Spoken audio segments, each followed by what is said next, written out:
이번 영상에서는 팀 이름 역사 이야기 2탄을 준비했습니다. 거기다 그 팀에 관련된 재미난 스몰 토크까지 말이죠. 그럼 오프닝을 짧게 하고 바로 시작해보도록 하겠습니다. 지난 시간에 양키스, 그리고 화이트삭스, 보스턴 레드삭스, 신시내티 레지, 그리고 애틀란타 브레이브스, 그리고 시카고 컵스까지 다뤄봤습니다. 모두 각기 사연이 있는 재미있는 팀들이었죠. 이번에 모은 첫 번째 사연은 바로 지역 특성과 관련된 이름입니다. 정말 많은 팀들이 지역 특색을 담은 이름을 사용하는데요. 역시 가장 대표적으로는 LA 다저스일 것 같습니다. 다저스란 팀은 다찌에서 아시다시피 회피, 깊이란 뜻을 담고 있죠. 회피자, 깊이자, 관용적 표현으로는 날쌘돌이 이런 표현을 갖고 있습니다. 이런 이름이 불린 이유는 원래 다저스가 위치했던 지역 특성 때문인데요. 다저스가 위치했던 브루클린 지역엔 과거에 트램이 정말 많았다고 해요. 그 동네 사람들은 항상 이 트램을 이리저리 피하면서 바쁘게 일하고 다니는 사람들이 많아 다저스라는 지역 별명이 생겼고, 이 다저스란 지역 별명을 그대로 사용해 브루클린 다저스가 된 것입니다. 그리고 지금의 지역인 LA 와서도 그 이름은 버리지 않고 그대로 사용해 LA 다저스가 된 것이죠.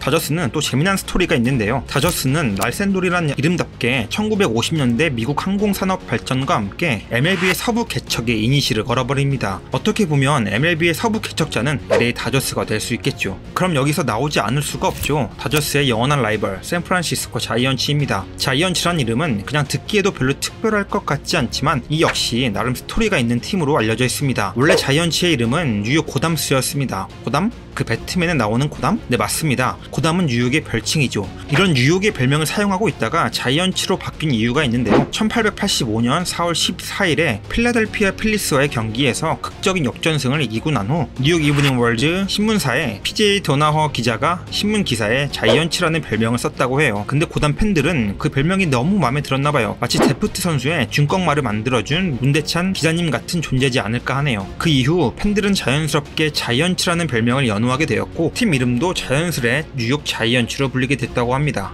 근데 여기서 느껴지시는 게 있으시죠? 지역이 뉴욕, 다저스 역시도 브루클린, 뉴욕이죠. 네, 두 팀의 라이벌리는 이때부터 시작되었습니다. 그리고 조금 전에 말했던 서부로의 개척 당시 오랜 라이벌이자 친구였던 다저스 구단주의 뽐뿌에 넘어가 같이 서부 개척을 시작한 건 역시 이 뉴욕 자이언츠입니다. 약간 베지터와 카카로트 같은 사이인가? 어쨌든 그래서 이 자이언츠는 로스앤젤레스 옆 동네 샌프란시스코에 중지를 들고 샌프란시스코 자이언츠가 된 것이죠. 그럼 다시 지역 특성과 관련된 또 다른 팀을 살펴볼까요? 역시 가장 먼저 떠오르는 건 휴스턴 애스트로스겠네요. 휴스턴 하면 가장 먼저 떠오르는 것이 무엇일까요? 우린 미국인이 아니라 잘 떠오르지 않겠지만 휴스턴 하면 가장 먼저 얘기가 나오는 건 바로 나사입니다. 휴스턴은 미국에서 이 우주항공 산업의 아이콘이죠. 그런 지역 특성에 맞게 애스트로스라는 팀 이름을 사용하고 있습니다. 또 다른 팀으론 비교적 신생팀이죠. 콜로라도 역시 이 지역 특색을 살린 팀 이름이죠. 1993년에 생긴 팀답게 사전 공모를 통해서 이름을 결정하게 되었는데요. 그렇게 결정된 이름이 너무나도 찰떡인 로키스였습니다. 미국에서 가장 높고 험준한 산맥인 로키 산맥을 끼고 있는 도시에 있다 해서 지어진 이름이죠. 그리고 그 로키 산맥의 기상답게 로키스의 홈구장인 쿠어스필드는 아주 특별합니다. 쿠어스필드는 투수 지옥이란 별칭을 갖고 있는데요. 쿠어스필드가 위치한 덴버라는 도시는 로키 산맥이 위치한 도시로 해발 1600m에 위치해 있는데, 이런 높은 고지 때문에 공기가 차고 건조하여 밀도가 낮다고 합니다. 그로 인해 투수들이 던지는 모든 구 중에 디버프가 걸리는데, 투수들에게 모든 구종구이 마이너스 10%, 그리고 반대로 타자들에겐 장타율 10% 플러스 버프가 걸리는 구장이란 겁니다. 그래서 투수들은 이 쿠어스필드에서 경기하는 걸 꺼려하고 쿠어스필드에서의 경기는 항상 어떻게 흘러갈지 모르는 꿀잼이 있습니다.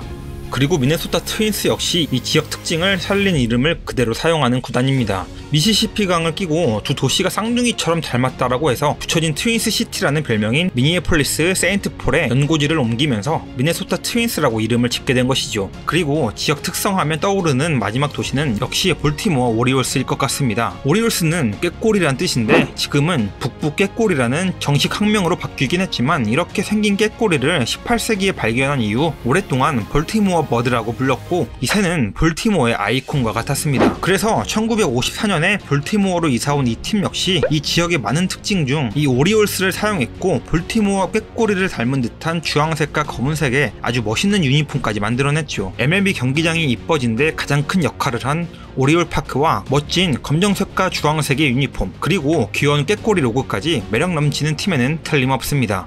새하니까 빠질 수 없는 팀이 하나 있죠. 네, 바로 세인트루이스 카디널스입니다. MLB 새 로고 하면 가장 먼저 떠오르는 팀이지 않을까 싶은데 같은 새 종류이긴 하지만 오리올스와는 사뭇 다른 이유로 카디널스가 됐습니다. 로빈슨이라는 사람이 세인트루이스의 구단주가 되었을 때 팀 이름을 브라운에서 퍼펙터스로 변경했다고 해요. 이때 클럽의 아이콘을 이 카디널스 레즈로 삼고 유니폼에 넣었는데 이 홍간주가 생각보다 팬들에게 반응이 좋았던 거죠. 그래서 1900년에 아예 팀 이름을 카디널스라고 부르게 된 것이죠. 어떻게 보면 유니폼에 넣은 새 모양이 이뻐서 팀 이름까지 바꾸게 된 것이니 사뭇 특이하긴 하죠. 그리고 이런 시도로 인해서 개인적으로 MLB 유니폼 중 가장 고품 있어 보이는 유니폼을 지금까지 볼 수 있어 고맙기도 하네요. 이렇게 이번 영상에서 준비한 팀 이름의 역사와 그에 관련된 재미있는 이야기들을 풀어봤는데요. 재미있게 보셨나요? 다음에도 또 다른 팀들의 사연을 준비해 보도록 하겠습니다. 감사합니다.